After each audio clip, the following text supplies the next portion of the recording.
Diga comigo assim: graça redentora. Uau, só as mulheres que são lindas digam isso: graça redentora. As feias não falou por quê? Não, era para todo mundo falar, tem que considerar linda, amém? Todos os homens, vamos lá, diga comigo: graça redentora. Amém, vamos lá. O pastor Leandro Vieira, ele diz que graça não é uma recompensa, graça é um presente. Para que a gente traga de forma mais clara o significado de graça, eu quero dizer que graça é um favor imerecido.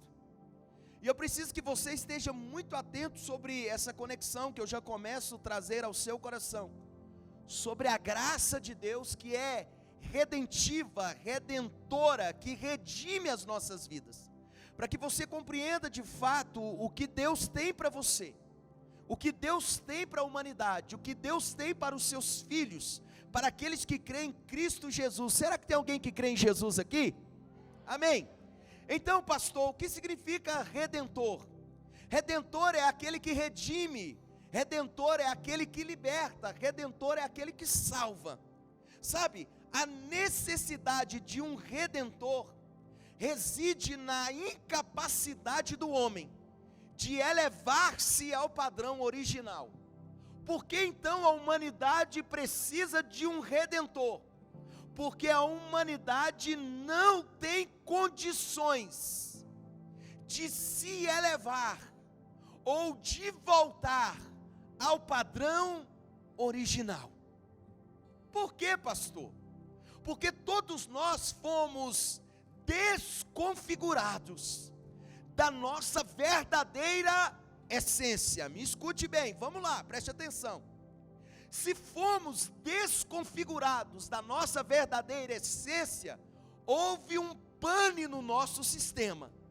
E agora, para que nós voltemos a ter essa conexão perfeita com Deus, nós precisamos de um exímio programador para que entre no nosso sistema interior e recoloque tudo em ordem, para que a gente volte a aparecer com aquele que nos criou e o nome dele é o nosso Deus. Você pode dizer amém? Bom, então para que você entenda isso, eu já quero ler com você Romanos, capítulo 3, versículo 23, vamos para a Bíblia. Estamos falando sobre a graça redentora. Vamos lá, Romanos 3, 23. Pois todos o quê?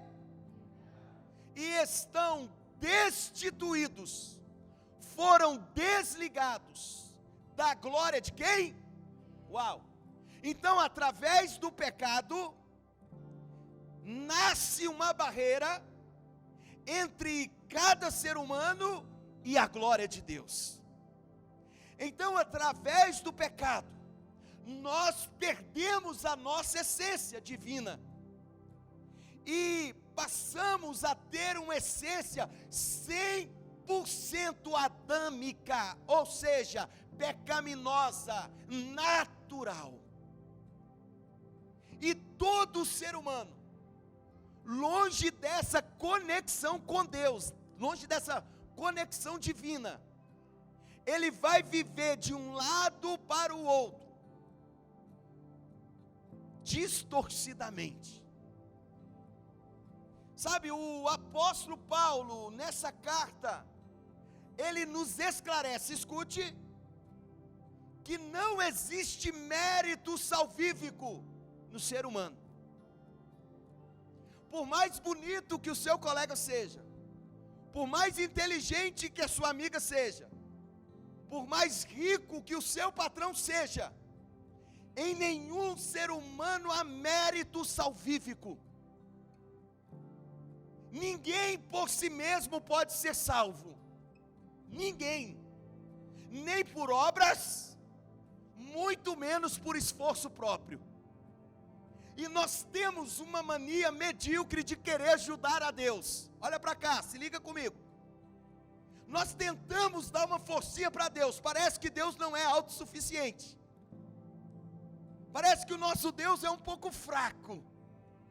Parece que o nosso Deus tem crise existencial.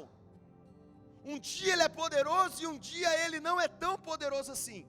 Porque a gente fica assim, eu vou melhorar primeiro, sabe, eu quero fazer esse ato de amor, porque eu quero apagar um bocado dos meus pecados. Eu quero ajudar o próximo, porque eu quero ter um pouco dos meus pecados aniquilados. Não. Nenhum ato nobre que seja do ser humano é digno de enaltecimento. Por quê, pastor? Porque todos nós pecamos. Todos nós somos falhos. E este é um dos principais pontos. Ei, escute. Para que você encontre Deus um dia. Se você deseja um dia estar em Deus, você precisa reconhecer a sua miserabilidade, a sua pecaminosidade. Você precisa reconhecer isso. Porque de forma alguma, ninguém entrará no reino de Deus por orgulho, por autoconfiança, pela sua própria justiça, pelas suas boas práticas, pelo seu linguajar polido, pelo seu dinheiro. Por quê, pastor? Vamos para Gênesis capítulo 6, levanta a cabeça, filhão, fica comigo, vamos lá. Gênesis 6, 5, foca aqui.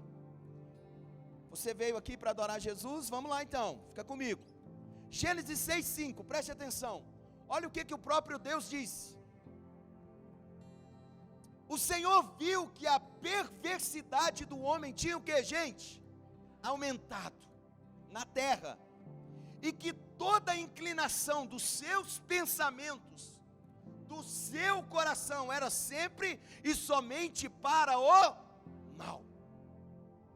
Então toda inclinação, diz o Criador que te fez, que te conhece e me conhece do avesso.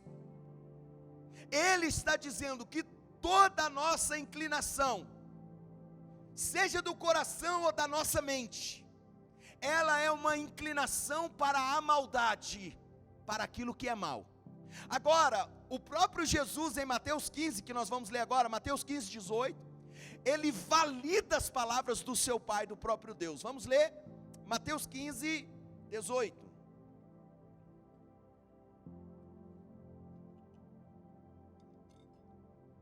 Mateus 15, 18. Mas as coisas que saem da boca, vêm da onde? Do coração. E são essas coisas que tornam o homem impuro. Que coisas, pastor? Vamos ver o 19. Pois do coração saem os maus pensamentos, os homicídios, vamos gente comigo? Os adultérios, as imoralidades sexuais, os roubos, os falsos testemunhos e as... Pronto. Então da onde que vem o pecado? Do nosso ser interior. Então quando cometemos um pecado, um delito que transgride Deus, não tem nada a ver com o diabo, tem tudo a ver comigo. O próprio Jesus está mostrando aonde está a raiz de todo o problema. O problema sempre será eu e você. O problema não é a igreja. O problema não são pastores. O problema somos nós. Porque nós não assumimos a nossa responsabilidade espiritual. E nós terceirizamos tudo em nós, inclusive os nossos erros. E isso vem desde o princípio. Lembra de Adão? Lembra de Adão? Quando Deus perguntou para ele: Adão, o que você fez? Não, eu não. Foi a mulher que o Senhor me deu. Aí de repente Deus chega para a mulher, o que a mulher fala? Não, foi a serpente. Aí chega na serpente, a serpente, não, foi o diabo. O negócio sempre vai afunilando, mas ninguém se posiciona e assume os seus erros. Então, pecado tem tudo a ver com a gente. Nasce aqui dentro, no coração. Adultério, roubo, falso testemunho, mentira, difamações, tudo nasce dentro da gente. Mas a gente tem essa mania, sabe, de acusar alguém. Steve Lawson diz o seguinte: as pessoas que vão para o inferno merecem estar lá. As pessoas que vão para o céu não merecem estar lá. Vamos repetir. Steve Lawson, escritor americano, ele diz o seguinte: as pessoas que vão para o inferno, elas merecem estar lá. Primeiro ponto, isso é justiça, pois cada pessoa que está indo para o inferno, ou já estão no inferno, fizeram por merecer. Aí ele fala da segunda classe de pessoas. As pessoas que vão para o céu não merecem estar lá. Segundo ponto aqui, da análise de Steve Lawson, é que esse segundo parâmetro, de pessoas que vão para o céu e não merecem estar lá, isso é graça. Não fizeram por merecer. Por isso que a graça é um favor imerecido.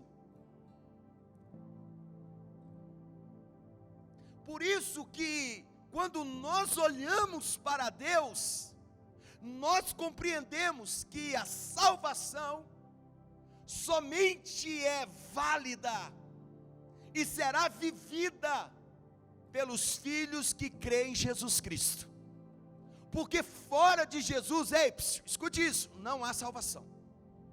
Não existe salvação na religião, vamos lá, não existe salvação na religião, não existe salvação no pastor, não existe salvação no padre, não existe salvação no homem, não existe salvação na mulher. A única pessoa que pode salvar a humanidade é Jesus Cristo, o Filho de Deus, e Ele merece um aplauso, vamos lá?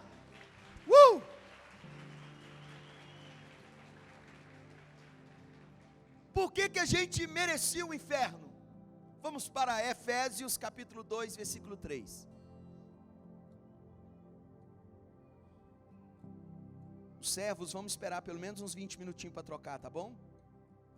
Senão vai atrapalhando demais e vai movimentando muito aí. Efésios 2, 3. Anteriormente, ou seja, no passado, todos nós também vivíamos entre eles, satisfazendo os desejos da nossa carne, seguindo os nossos desejos e pensamentos. Como os outros, éramos por natureza merecedores da onde? Da ira. Nós éramos merecedores de quê? Da ira de Deus. Por quê? Porque nós seguíamos uma prática que era repugnante aos olhos de Deus. Então o escritor em Efésios está nos alertando. Ele está escrevendo para quem, pastor? Para a igreja. Ele não está escrevendo para as pessoas novas convertidas, pessoas que estão chegando agora no culto. Ele está escrevendo para a igreja, pessoas que já têm um fundamento bíblico, pessoas que já têm um fundamento na graça de Deus. Ele diz o seguinte: preste atenção. Outrora, ou seja, no passado, todos nós tínhamos uma maneira de viver que não agradava a Deus. Nós seguíamos os nossos desejos, nós agíamos conforme os nossos pensamentos. Então, quando agíamos assim, o que nós merecíamos? A ira de Deus. E eu disse de manhã que existe 2 erros no ser humano. Primeiro erro, infantilidade, no tempo da infantilidade, no tempo da inocência, na fase criança. Qual é o primeiro erro? Que nós fomos doutrinados que Deus é mau. Quando a gente fazia bagunça em casa, ou na casa da vovó, o que a gente ouvia? Papai do céu castiga. Então nós crescemos vendo um Deus mau, um Deus rude, castigador, um Deus que não tem paciência, qualquer coisa está lançando raio nas pessoas. Primeiro erro nosso. Segundo erro, depois que nos tornamos adultos, começamos a olhar Deus e não acreditar que Ele é tão mau assim, que Ele não é tão severo. E agora nós tornamos Deus um banana de pijama, que aceita tudo. Ele não vai mandar ninguém para o inferno. Ele é um Deus de duas palavras, resumidamente, paz e amor. Ele é um Deus meio hippie, sabe? E a gente pensa que ele está tomando chá de cogumelo e aceitando tudo do mundo. Uau, paz e amor, tranquilo, sabe? Não, peraí, é dois erros. O primeiro, transformamos Deus em um ser muito rude e depois tornamos Deus em um ser frágil, fraco, que não tem responsabilidade. Um Deus que aceita qualquer tipo de culto nosso. Um Deus que aceita qualquer tipo de atrocidade dos humanos. Preste atenção. Eu não sei se você sabe, mas Apocalipse diz que a ira de Deus virá sobre a terra. A Bíblia diz que Jesus vai matar os seus inimigos. O Jesus que veio primeiro, ele veio como um cordeiro, escute. Mas o Jesus que vai voltar agora, ele vem como um leão. O leão, quando vem, ele vem para devorar a sua presa. O leão, quando vem, ele vem para correr com seus inimigos. Então eu vou te dar um conselho. Se eu fosse você hoje, se tornava mais rápido amigo de Deus. Se eu fosse você, fazia um tratado de paz com Jesus. Porque quando ele voltar, não vai ser tão assim, igual você está pensando. Porque a gente acredita que Jesus é o bom velhinho, Papai Noel, o cara que vai dar presente para todo mundo, o cara que é paz e amor. Não é assim, cara. Billy Graham diz o seguinte, escute isso. Somos pecadores, merecemos a morte e o inferno. O pecado vem do nosso coração, e isso é uma rebelião contra Deus. Deus olha para essa rebelião, e como resultado disso, pronunciou seu julgamento, e a sentença é morte e inferno. A não ser, aqui entra a parte boa, a não ser que alguém morra em nosso lugar, e recebamos isso como perdão dos nossos pecados. Ou seja, merecíamos a morte e o inferno, por causa das nossas práticas pecaminosas. E Billy Graham diz que é rebelião contra Deus. Nós só não iremos para o inferno e para a morte eterna se alguém entrar na nossa frente, no corredor da morte, e nos livrar da morte. Quem é essa pessoa que pode nos livrar da morte eterna? Jesus. Jesus veio e ele assumiu o meu lugar no corredor da morte. Jesus veio e assumiu o seu lugar no corredor da morte. Nós merecíamos a morte e o inferno, mas Jesus entrou e disse assim: Deus, Pai, eu vou pagar a conta desse povo endividado. O Senhor não precisa mandar ninguém para o inferno. O Senhor não precisa destruir ninguém. Eu vou morrer no lugar da humanidade. Você está entendendo por que a gente, os crentes, os evangélicos, é louco por Jesus? Você está entendendo que a gente é barulhento, a gente grita, faz festa? Cara, como que você se portaria diante de alguém que morreu no seu lugar? Me diga. Se você encontrasse alguém que fez um grande bem para a sua vida, o que você faria quando encontrasse com essa pessoa? Você não seria grato? Então eu seria um dos piores homens se entrasse na casa de Deus e não adorasse Jesus com todo o meu ser, porque eu só estou caminhando em direção ao reino de Deus, porque Jesus morreu em meu lugar. Jesus morreu em seu lugar? Então você tem motivo de sobra para glorificar, adorar Ele aqui nesse lugar. Se é que Ele morreu por você. Romanos 3:24, vamos ler isso, Romanos 3:24. Sendo justificados gratuitamente por sua graça. Romanos 3:24. Sendo justificados gratuitamente por meio da redenção que há em quem? Em Cristo Jesus. Queridos, nós fomos justificados alguém nos tornou justo, alguém nos redimiu, e o nome dele é Jesus. Essa é a nossa redenção. Ele é o Redentor, Ele é o Cordeiro que nos redime de todo o pecado. A graça de Deus nos reposicionou, escute isso, em Cristo Jesus para herdarmos a vida eterna.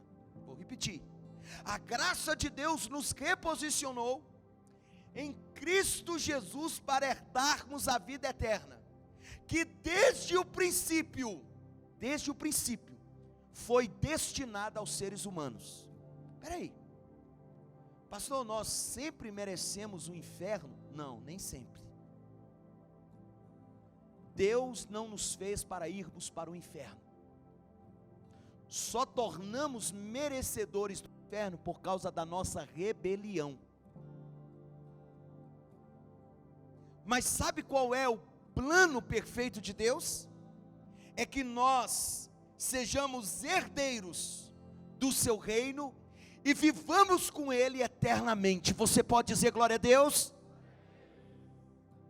Então, na verdade, não é Deus que condena as pessoas para o inferno. Quando a Bíblia diz que Deus não veio ao mundo para condenar o mundo já estava condenado. Não tinha como mais condenar o mundo. Por quê? São as pessoas que auto se condenam ao inferno pelas suas práticas, pelas suas decisões. É você que decide qual é o tipo de vida você quer viver agora, no presente e no futuro, sabia? Você sabia que a sua decisão de hoje pode alterar o seu futuro? Você sabia que a escolha de agora pode gerar milagres amanhã na sua vida e na sua casa? Então não tem nada a ver com questão espiritual, tem tudo a ver com a sua decisão mental. Por isso que Paulo fala para nossa mente ser renovada, porque senão nós vamos ceder às tentações, e iremos fazer as piores escolhas da nossa vida, e tudo que nós escolhemos gera uma consequência. Que Deus desperte a sua vida hoje, meu amigo, para que você tenha uma consciência responsável e em Cristo tome as decisões certas. Você pode dizer glória a Deus? Jesus Cristo levou inocentemente a morte e o inferno, que merecíamos por causa do nosso pecado de rebelião. E na cruz do Calvário, Ele cravejou, Ele venceu, Ele aniquilou eternamente a nossa condenação. Jesus pegou a morte e o inferno, colocou sobre Ele, cravejou a nossa dívida com a morte e o inferno na cruz. E não há mais condenação para aqueles que estão em Cristo. Você é livre em Jesus. Isso é graça. Isso é graça. Jesus entrou na frente, cara, e Ele morreu no nosso lugar. Isaías 53, vamos ler. Isaías 53, 4. 53, 4, Isaías: certamente Ele tomou sobre si as nossas, e sobre si levou as nossas doenças. Contudo, nós o consideramos castigado por Deus atingido e afligido. Versículo 5. Mas Ele foi transpassado por causa das nossas, foi esmagado por causa de nossas iniquidades. O castigo que nos trouxe a paz estava sobre Ele, e pelas pisaduras, ou melhor dizendo, pelas feridas de Jesus, nós fomos curados. Versículo 6. Todos nós, como ovelhas, nos desviamos, e cada um de nós se voltou para o seu próprio caminho. Quantos se desviaram aqui? Quantos se desviam todo dia de Jesus? Quantos abandonam o verdadeiro caminho para percorrer um caminho de fábulas, de mentiras, de ilusões, de enganações? Jesus disse: eu sou o caminho, a verdade e a vida. Por que você precisa de mais coisas? Jesus não é suficiente para você? Você precisa de complementos espirituais para encontrar Deus? Então, como ovelhas desgarradas do aprisco, nós nos desviamos e seguimos o nosso próprio caminho. Agora, me diga uma coisa, você que está aqui por gentileza, mas diga só na mente. Antes de conhecer Jesus de verdade, o seu caminho era um caminho de trevas ou de luz? Se era de trevas, por que você voltou para esse caminho? Se era um caminho de morte e você encontrou a vida, por que você voltou a brincar com a morte? Se era um caminho do inferno, por que você, depois que conheceu o caminho da vida, da salvação, voltou a se enamorar ou a se envolver com o caminho do inferno? Por quê, pastor? Porque o ser humano é mau. Porque nós somos fracos. Porque nós não suportamos as tempestades da vida. Porque a nossa casa não está construída em Jesus. Porque não condicionamos os nossos sonhos em Cristo, mas condicionamos os nossos sonhos em coisas. A multidão, escute isso, sempre estará condicionando a sua vida a coisas. Mas os filhos de Deus sempre irão condicionar as suas vidas a uma causa, e a causa perfeita é Jesus. Ele é a causa perfeita. Mas o nosso erro, nós preferimos viver atrás de coisas. Condicionamos a nossa felicidade a carro, a homem, mulher. Condicionamos as nossas coisas ao dinheiro, ao trabalho. Estamos perdendo tudo, porque estamos condicionados a coisas que não têm fundamento para abrigar a nossa morada. Mas existem aqueles que condicionam a sua vida a uma causa, a Cristo. E esses estão edificando a sua vida sobre a rocha, e a Bíblia diz que eles permanecerão inabaláveis. Você quer permanecer inabalável? Você sonha em ter um futuro abençoado? Você sonha em ver os seus filhos vivendo milagres e os filhos dos seus filhos? Então você é a bola da vez. A sua decisão de condicionar sua vida na rocha verdadeira vai trazer milagres sobre a tua família. Uau, vamos lá, gente. Vamos lá, vamos lá. Mas o Senhor fez cair sobre ele a iniquidade de todos nós. A nossa iniquidade caiu sobre Jesus. Versículo 7, para nós terminarmos a leitura. Ele foi oprimido e afligido, e contudo não abriu a sua boca. Como um cordeiro foi levado para o matadouro, e como ovelha que diante de Deus, que diante dos seus tosqueadores fica calada, ele não abriu a sua boca. Jesus aceitou tudo, o inocente pagando pelos pecadores. Você sabe por que você está aqui? Por causa de Jesus. Poucos dias eu conversei com a jovem e ela disse para mim que estava preparando para suicidar. Eu disse: você não pode suicidar, porque alguém morreu no seu lugar para que você tivesse vida abundante na terra. E eu contei a história de Jesus para ela, e ela chorava na minha frente. Jesus sofreu tudo para que você vivesse o melhor. Por isso que o melhor que nós queremos deve ser condicionado, atrelado a Ele.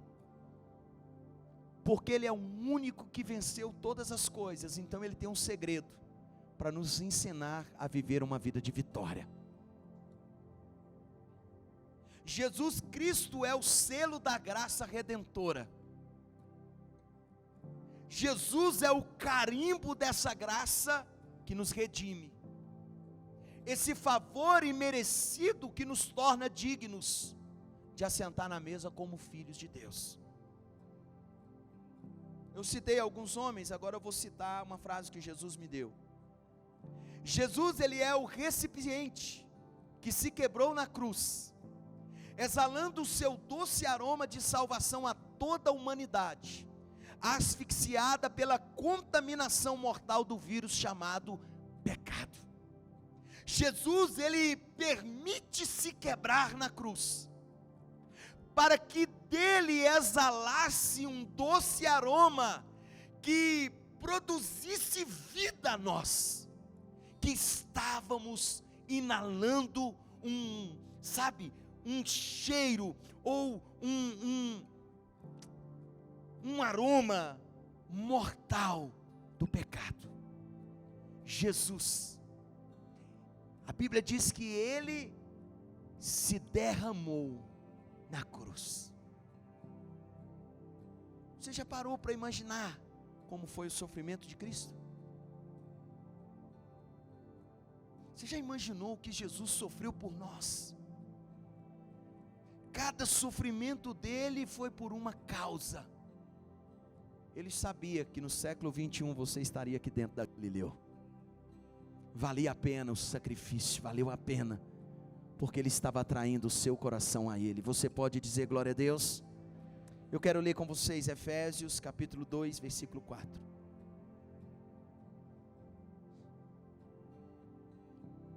Efésios 2, 4.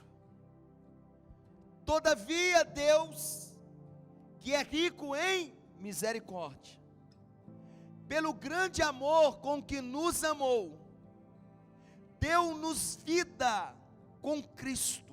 Versículo 5. Quando ainda estávamos mortos em transgressões. Deus se apaixona conosco quando estávamos mortos das nossas transgressões. Não foi depois que você tomou um banho, se perfumou, abandonou isso, abandonou aquilo, deixou de ir. Não. Ele amou você quando você estava chafurdado no lamaçal do pecado. Que amor é esse? Como que alguém se apaixona por uma pessoa moribunda, um zumbi? Como que alguém se encanta por um homem devasso, por uma mulher, sabe, totalmente desfigurada? Deus nos amou quando estávamos mortos em nossas transgressões. Finalizando lá, pela graça vocês são salvos. É pela graça, é pelo favor de Deus. Não merecíamos. Vamos ver o versículo 8 do mesmo capítulo, Efésios 2, 8. Pois vocês são salvos por meio da fé, e isto não vem de vocês, é um presente de quem? De Deus.